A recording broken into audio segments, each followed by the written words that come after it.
Okay.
Folks, welcome inside the Parisi Palace, high above 3773 East Broadway. This is a live edition of the Jake Feinberg Show, comedy on Power Talk. Please go to our website, powertalk.live. Download our free app to your smartphone and stream all of our live local programming, including Solomon on Blast, the Jim Parisi Show, and yours truly, the Jake Feinberg Show. Can't thank you enough for making this part of your day today. And without further ado, I want to bring back a friend of the program, a guy who continues to inspire, not just through melodic improvisation, but the fact that he remains open, his heart remains open, and he continues to play transcendent, burning music on the bandstand, bringing in younger cats so that they can learn how real musical vocabulary is made. Mahavishnu John McLaughlin, welcome to the Jake Feinberg Show. What an introduction, Jake. Wow. How are you doing, brother? How are you doing, my man? I'm doing very good. I'm just getting over a viral cold, but it's basically over. But there have been a lot of it around this winter. And I've been moving a lot, too. That doesn't really help. But I'm fine. I'm feeling very good. Thank you. We have a game on this program called Name That Voice. I want to put this in for you. Put this this voice in for you, and then see if you know who it is, and then we'll come back and break it down. Okay? Okay. I mean, we moved to Queens, and John was living in what was at that time the East Coast ashram of Sri Chimnoy. And I moved into something that I just wasn't quite ready for. And I have to say, John didn't push it, you know. And in fact, I lived around the corner from him, and I was like right down the street from the Smile of the Beyond ice cream parlor. And, John himself had a business in Queens. He had an Indian restaurant. He did? And, this is unbelievable. My wife at the time worked there. And John and I would go and play there every now and then and, sit on the floor and play acoustically. Who is that, Mr. Mahavishnu? Oh, my goodness. Oh, I know the voice, but I cannot put the face behind it. I cannot put the name behind it. No problem. But it's true. That was... Pardon me? That was a former part of the Mahavishnu Orchestra. That was Jerry Goodman from my interview with him from October of 2016. And I really need to. This is important. I assumed you told me in our first interview, and rightfully so, you came here at the invitation of Tony Williams. But then I'm like, Johnny had an Indian restaurant business. I mean, how did that happen? Well, okay, we have to back up a little bit. Sure. By the time I came out of the LSD period, and I figured out what I had to do, which was basically start yoga and meditating and just change my life around, and which I did. And so I started that about a year before I came to New York. And by the time I got to New York, New York is a very intense city. And so I kind of like doubled down on my yoga. I started to go to see a lot of different spiritual masters. Basically, once you open the Pandora's box of trying to figure out who you are, self-knowledge, whatever you want to call it, enlightenment, it's a very hard box to close.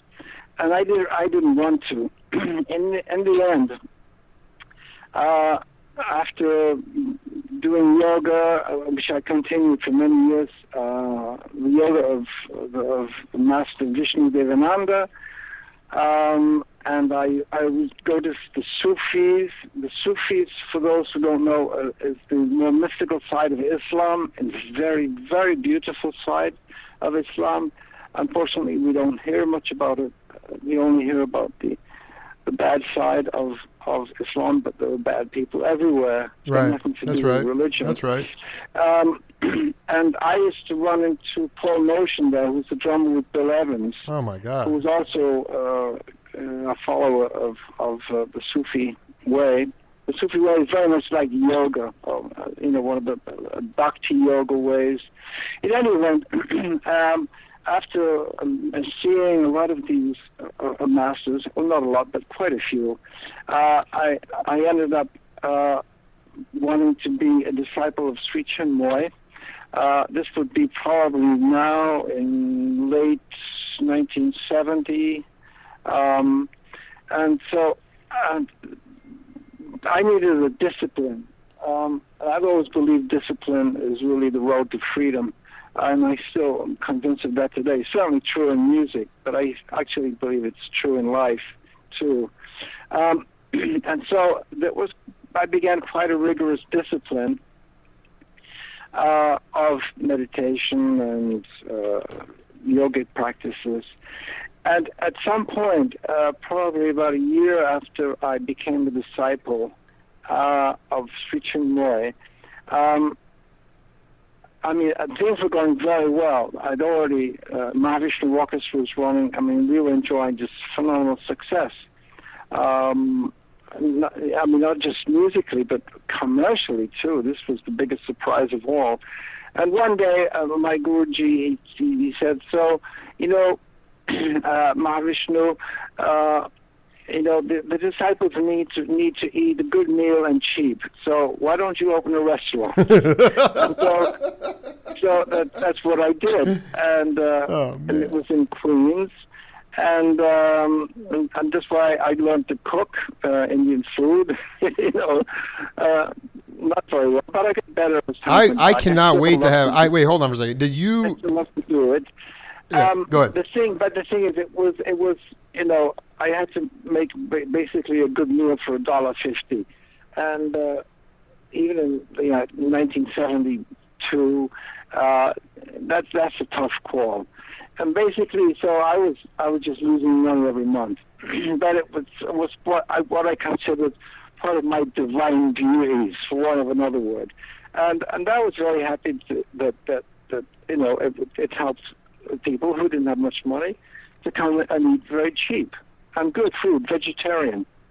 In any event, I kept it going for about 2 years, and but it got heavy for me in the sense that I really couldn't take care of it. I was touring all the time, and so I had to allocate responsibility to different people, and in the end, after a couple of years, I said to my guru, I said, Guruji, I'm really having a problem with this, And he said, well, it's okay. He said, you've learned enough, I think, from that experience.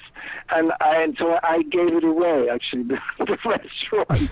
I gave it to a couple of the lady disciples of the Sri Chimnoy Center, and that was that. And they took it over, and I was very happy to have had the experience. I learned a great deal, and that's the story. Were you Did you? I guess when you were on tour, were you bringing in like an Indian chef to cook authentic, or who would you leave it to?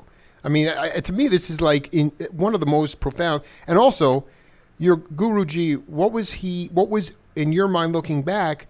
What was the message, or what was he trying to do when he gave you that? It was a question of discipline. Can I handle to be a professional musician on tour and all of the different aspects that involves? Write music, arrange it, make records, do the whole thing, the whole promo thing, the marketing thing, and then take a restaurant on, run it, and to the best of my ability. And it was a question of really of aptitude. Was I capable of doing it? Because I had the money to be able to handle that. I mean, I could handle a loss every month, which what was happening, but I didn't mind that because I felt I was doing some good, and I felt it was just part of my. When the Guruji says do this, do that, you do it. If you start to question it, then you're in the wrong place. Yeah, you're right. No, I love it, man. Because to feel good, to get your ass kicked, basically. That's the whole point, because we're so undisciplined and indolent. We grow up very, very self-centered and feelings of our own importance, and these really have to disappear at some point. And so, but to do that, you have to work them out. And so I did a lot of working out, and the 5 years that I was spent with Sri Chimnoy, and I wouldn't have missed them for anything in the world. I learned so much about myself, and in the end, what other knowledge is important, Jake?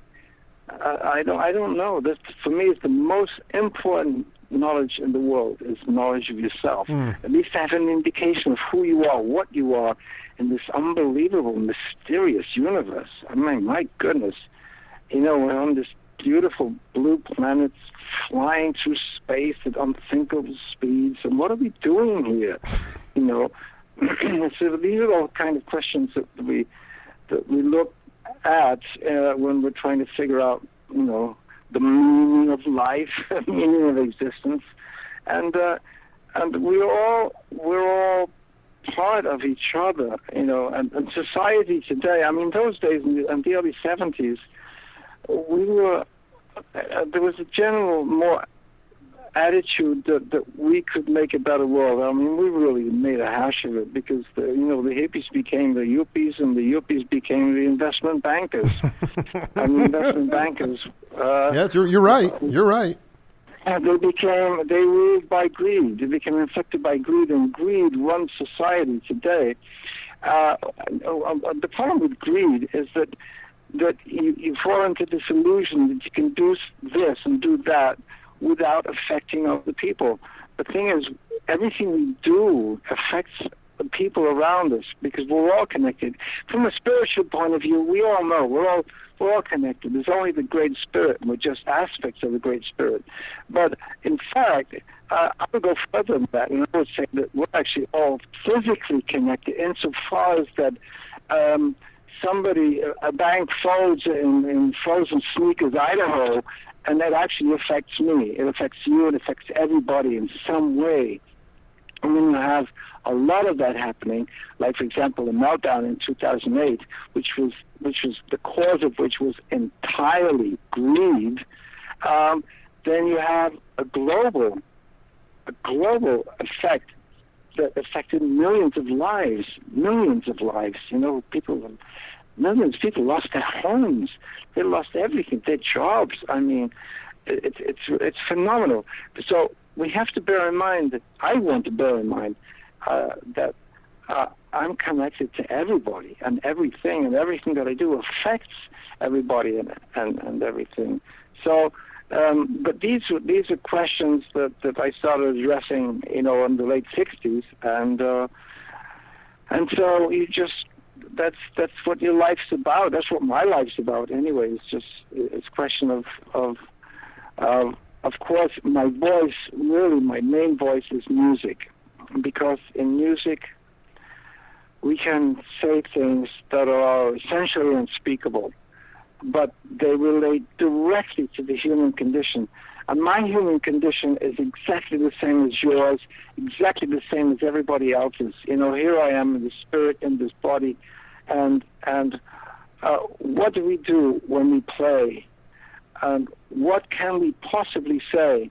And the only story really we have is the story of our life and how we look at life around us and the people around us, and what kind of relationship do we have with ourselves, our deeper self, and with our immediate people around us, and the world at large. And actually, if you take it further to the universe, what kind of relationship do you have to the universe?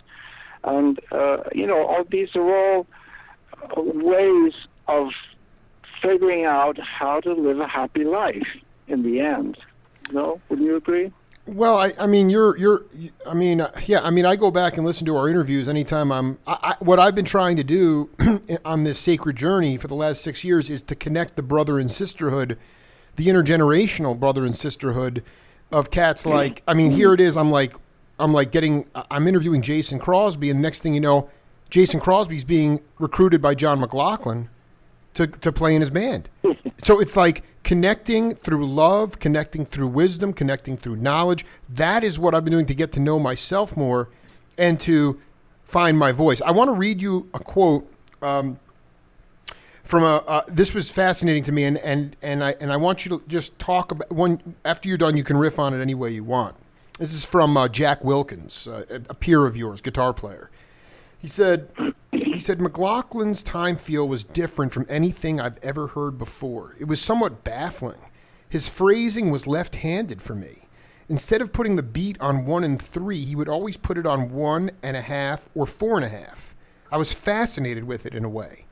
DiMeola also has that off-time feel. I've transcribed some McLaughlin and DiMeola just to know what it was. It's never been my favorite kind of playing. It was too jagged for me. It didn't swing hard enough, although I must say their time feel is absurdly great. Like I said, the beat falls in the weirdest places.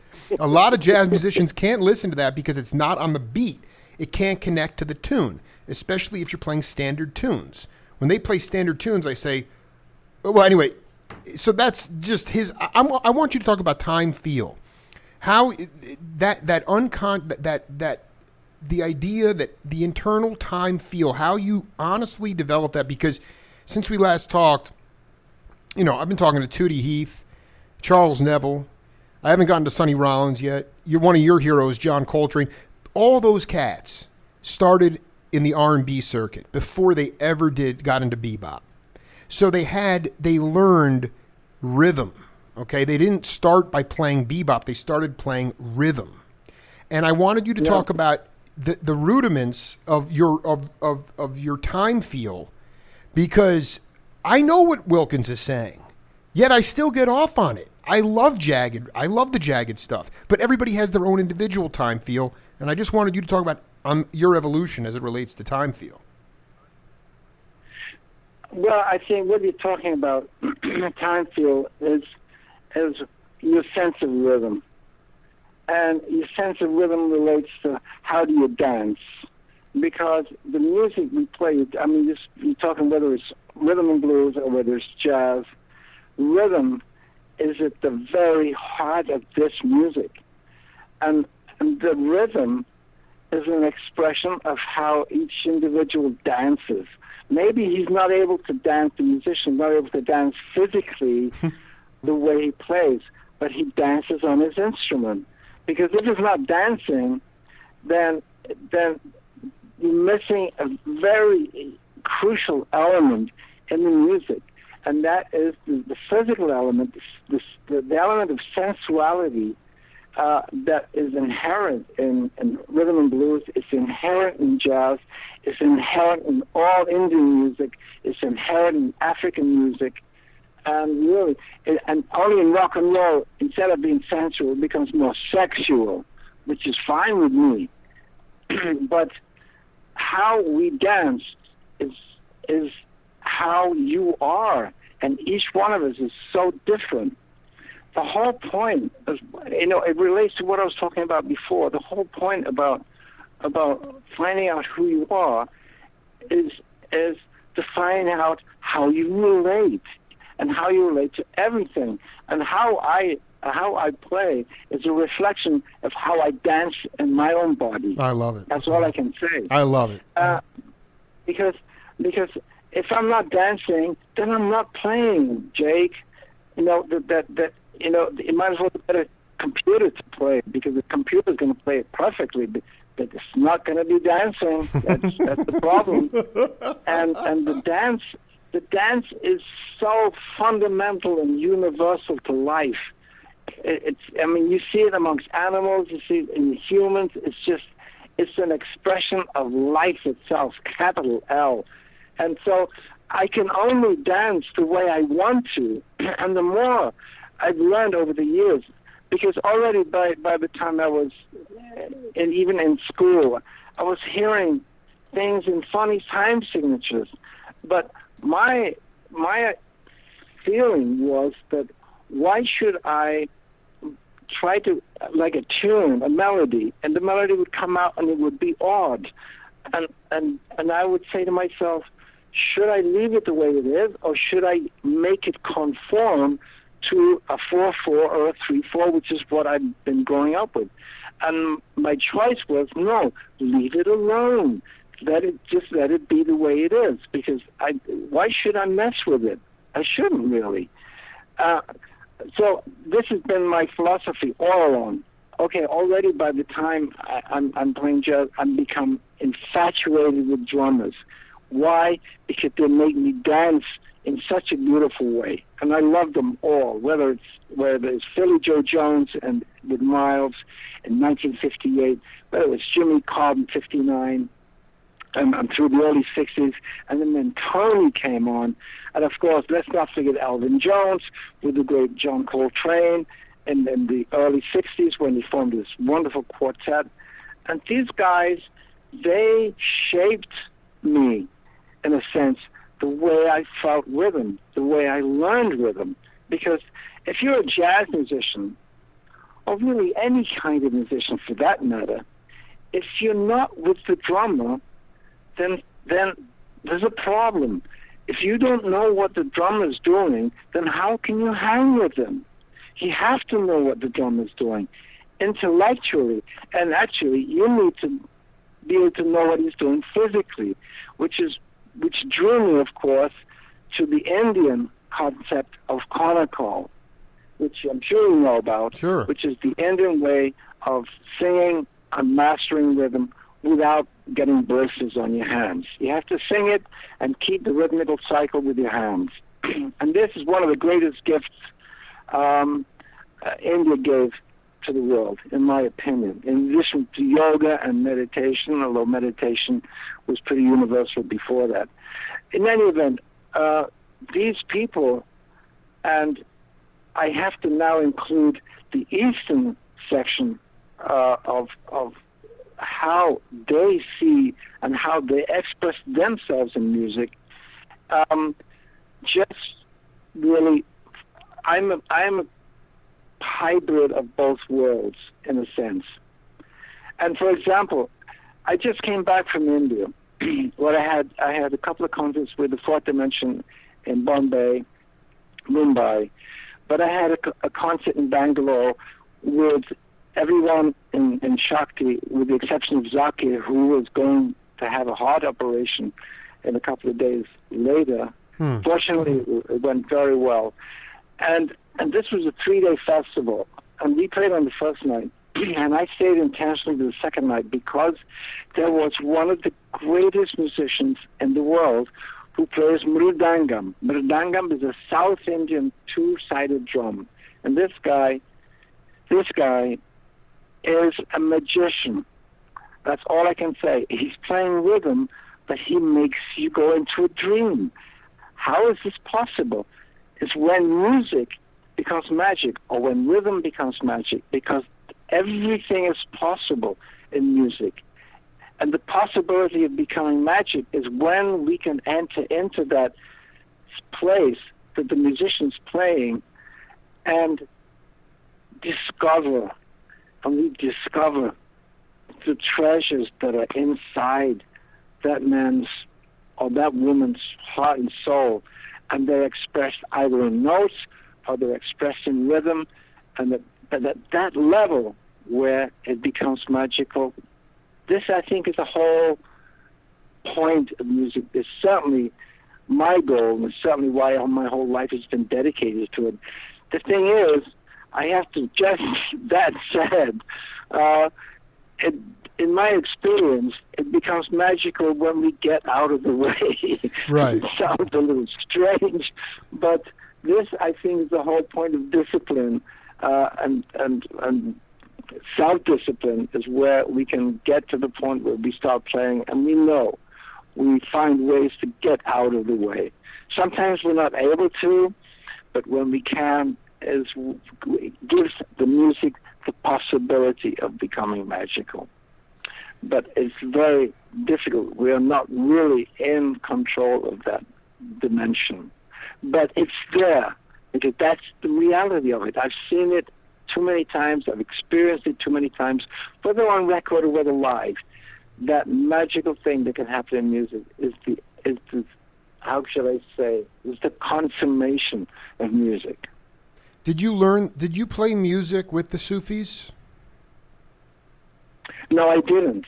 Although I've listened to Sufi music, which, when you hear the ney flute, you know the ney flute? Yeah. N-E-Y. Yeah. This is so, my goodness, it's heartbreaking and joyful at the same time. It's just marvelous music. We led in today. I'm not sure if you caught that intro piece. I found this record at the bottom of a bargain bin record. It was this legendary guitar album, Live at Town Hall. And in 1971, this is pre-Mahavishnu, and it is John and your wife. Is Eve still your wife? Oh no, she dumped me a long time ago. Okay, no, I mean women love my wife. Yeah, no, I'm with you, man. But so, yeah. I mean, God, 50 years ago, I think by now. So anyway, I mean, what was so? Yes, sorry about the album. Yes. No, well, I mean, what's so fascinating about it is that track was called Devotion. It's not available anywhere except on vinyl, and she's playing auto harp, and you're playing acoustic guitar, and I'm thinking at that time that in an acoustic way you were paying homage to John Coltrane in some way. At that time when I listened... But I think I've always been paying homage to John Coltrane, whatever I've been doing. I certainly in life, because he was a man. And when you realize what this guy did, he integrated the spiritual dimension into jazz as long ago as 1965. I mean, this had never been done before, in a sense. And I mean, what an achievement with that recording of Love Supreme. Because I have to say, I mean, with all of the different gurus and spiritual teachers I've been to see and meet and participate in their events, Coltrane was a profound spiritual influence on me, and still is to this day. Not just a musical influence, gigantic, but a gigantic spiritual influence. I mean, God bless him and all of for that he was born. I mean, my debt to him is so enormous. I will never be able to pay it back. Could you talk about the? I mean, this is fascinating because you had. What do you mean by him integrating the spiritual component into jazz? Can you go deeper on that? Well, I think we all recall Love Supreme. This was the first overt manifestation of his enlightenment. I think that's all we can say. Because prior to that, I've been following him since '58, when he was on the Milestones album, which was a revolutionary album for me. And of course, Kind of Blue, this was a consolidation of that and the musical impact that he was having. And the years following, of course, it was Giant Steps and the other recordings that he made, which were all pivotal and extremely important to me musically. In 65, I think it recorded in 64, but in Europe it came out in 65, A Love Supreme came out, and I have to say, I could not understand what he was playing. It took me a year of listening to that album every day just to finally hear what he was playing. And I knew what he was playing corresponded to the poem or the prayer that's on the back cover. And if you or anyone cares to read that, they're enlightened words. They're from a human being whose entire heart and soul is accepted the light of love and of God. I mean, whatever you want to call it.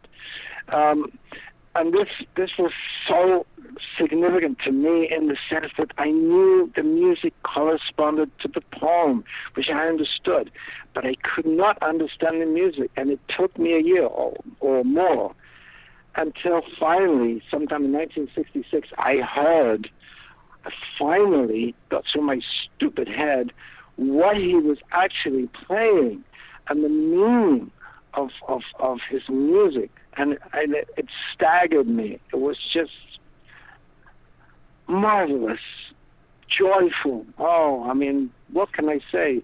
You don't have words to express what he was expressing through his music on that album, Love Supreme. It's one of the greatest albums ever recorded.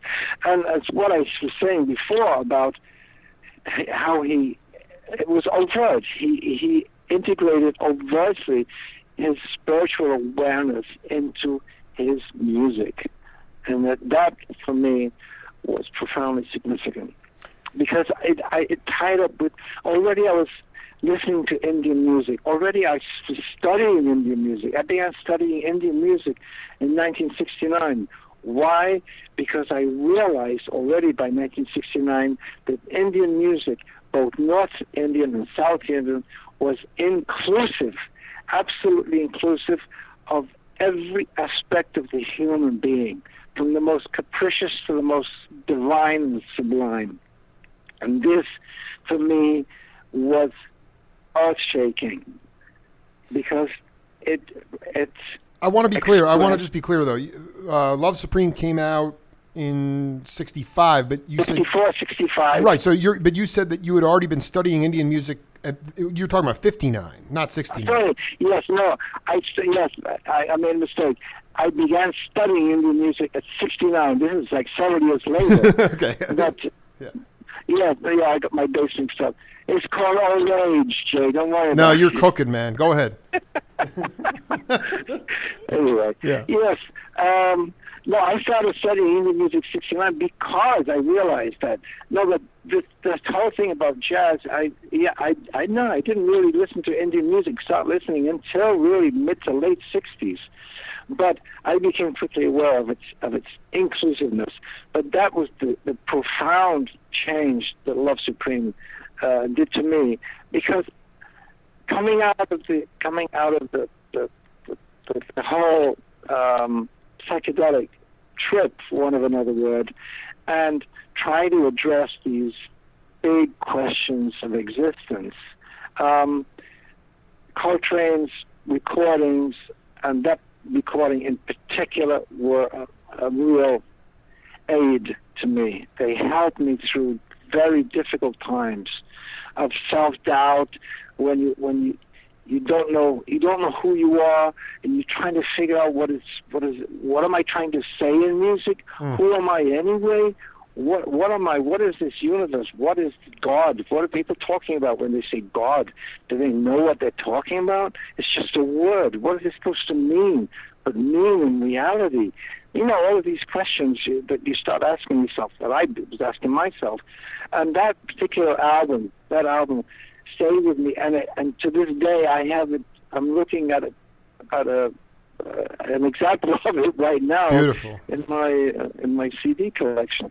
I mean, it's so important. It was so important at that point, and helped me go through. It's difficult to figure out who you are, Jake.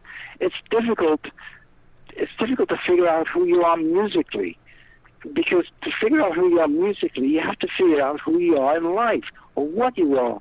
What's a human being? What is the meaning of existence? I mean, I keep coming back to that, as I was saying from the beginning.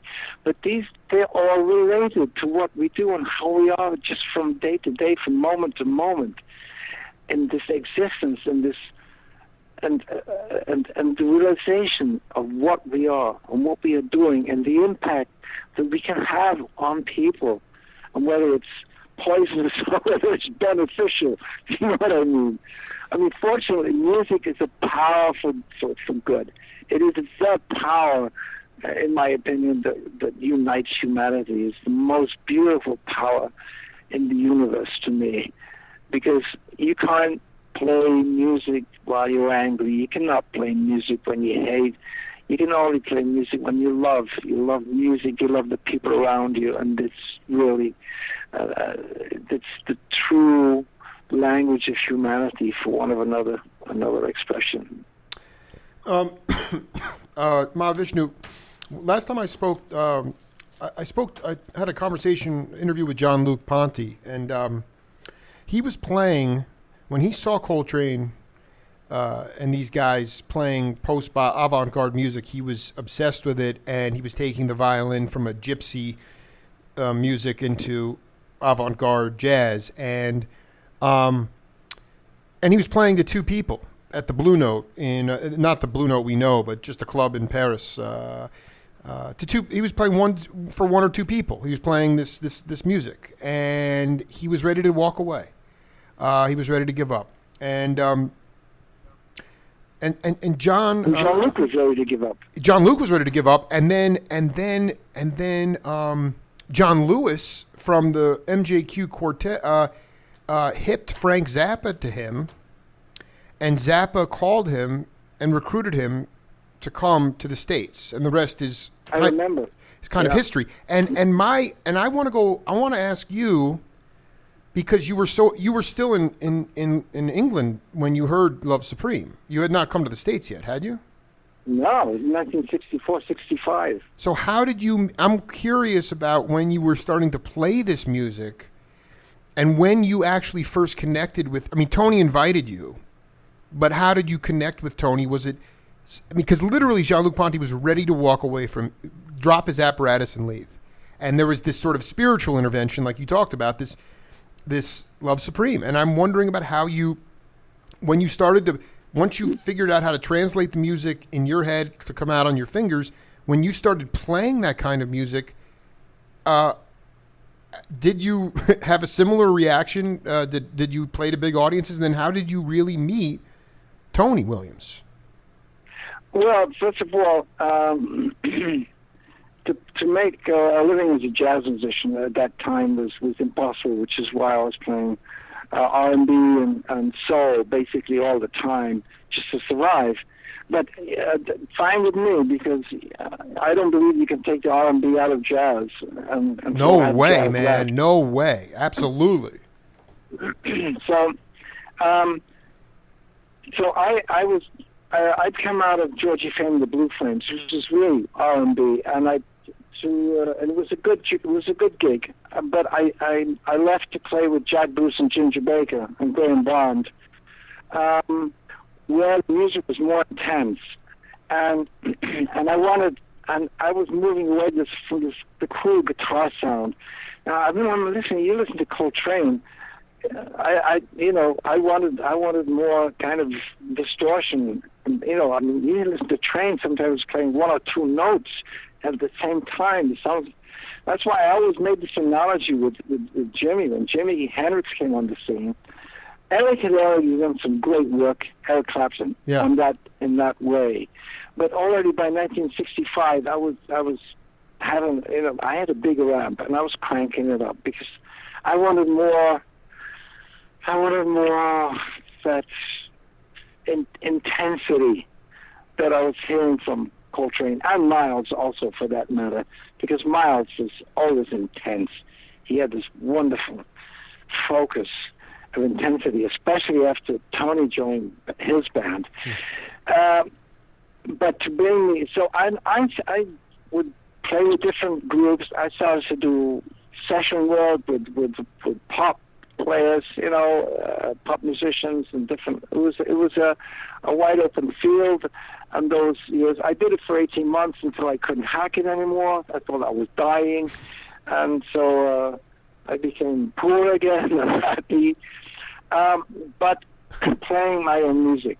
And one particular time, I used to spend with a Hammond organ trio at Ronnie Scott's, and I was hanging with when I was living in Belgium. I moved to Belgium in '68.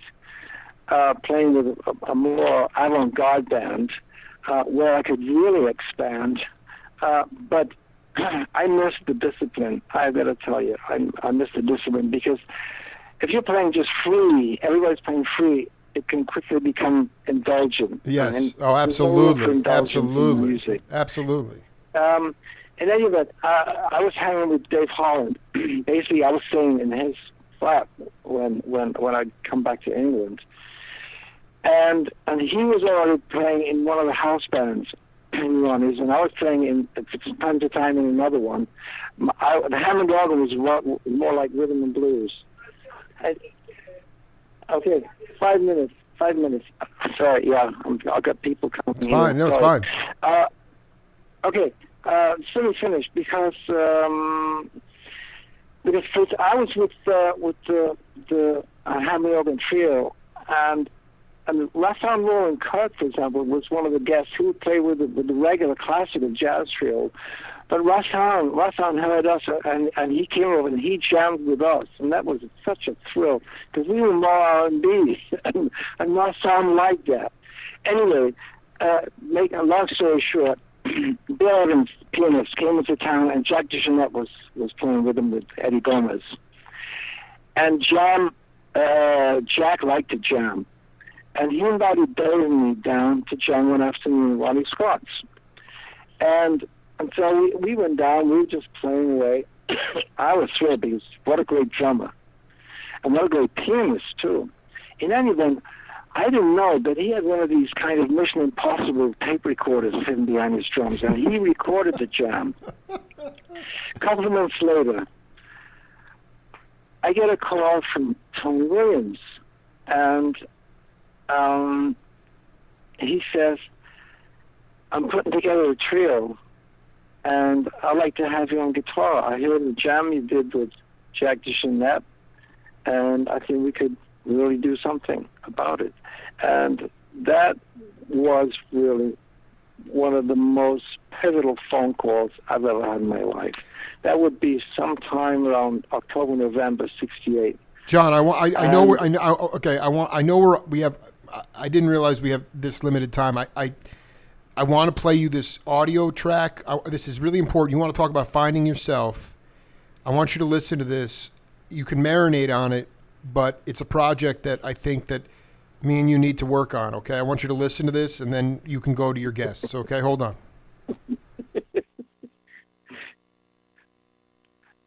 People often ask me, are you related to John McLaughlin? And it's because we have the same surname.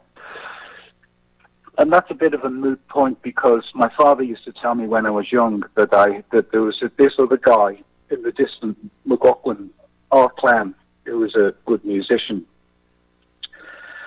But I've never really been able to fully establish, I can't prove that we are, although his side of the family comes from Whitby in Yorkshire, and if we go up to my grandfather and then go across, or great-grandfather, and go across to his brother and come down that side of our McLaughlins, we're from the Whitby area. So there's a high possibility that we are. But when we were playing with Lifetime, I really wanted to go up to him and ask him and have a chat to him about it, but I was too scared. John McLaughlin at that time kind of gave off this vibe of kind of like really, he was really above everybody else. It was kind of like, he's probably not like that at all, but it was kind of like, oh, it's too scary to go up and talk to, you know? Well, you are definitely not above everybody else, my friend. But okay, that was an interview I did. Now I know you got guests, and I'll let you go. But this cat Joe, his name, he changed his name to Jose, but his is Joseph McLaughlin. He has the physical similarity between you and him are absolutely astounding. I mean, and I did that interview with him from March of 2017, and I told him, I said, the next time I talk to John, I'm going to ask him because I want you guys to connect. I know you're related, man. Well, I think we're all related, Jake. I know, but I don't look like. I mean, I'm just saying it was. Johnny, I love you, man. I mean, this is the Sufism. This is the magic of life, man. You know, and yeah. And this guy's living on a houseboat in Australia now. Wow. And he really? played with a band called Inflammable. Anyway, he shared the same bill with you when you were with Tony in Lifetime. And he could not go up to you. He was too petrified to go and ask you. But you are from Whitby. Is that your family's? That's accurate. What he said? Well, not exactly. No, I was born in the depths of Yorkshire, Right. in a very tiny little village, population probably like 150, because my parents were living in the south of London, but during the war, the German bombers, if they missed the target, they would just drop the bombs on, they had to fly out immediately, and over South London, a lot of bombs fell. And a couple of houses got hit in our street, and so my parents said, enough of this, and they moved to the countryside where I was born. I was born in Yorkshire, and but I know Whitby. I mean, actually, 7 years later, I moved up for family reasons up to a little town that was just south of Scotland. So that's my origins. But we're all actually McLaughlins, we're all Irish in the end, you know. Just another bloody neck, as they say. Well, and he went on. You know, I mean, he went on for a while. I just, you know, I will send his number to Ina, and if you feel like reaching out, it's part of. This is where I'm finding myself, man, and. Yeah, no, Jake, we can. I know we can have another conversation at some other point with great pleasure. It's always a pleasure. It's always great yeah, man. Thank you for being the ultimate. And ultimately, you know, I mean, whatever. Yeah, we'll do it again soon, man. I treasure these opportunities because and because you know, thank you. All right, and because you know what, I really want you to think about for our next interview about how musical vocabulary can grow in as we move forward in all musics. It's all music, so. Anyway, love you, Mahavishnu, and talk to you soon, man. Yeah, great to hear you, Jake. Really always. Great. Love always, man. You take care, man. Bless all right, you. man. Bless you, man. Yourself. Bye-bye. Bye. Bye. Part 4 in the books with Mahavishnu, John McLaughlin, and I guess we'll be doing that again at some point soon. We'll be back in about an hour with Pete Magadini on the Jake Feinberg Show.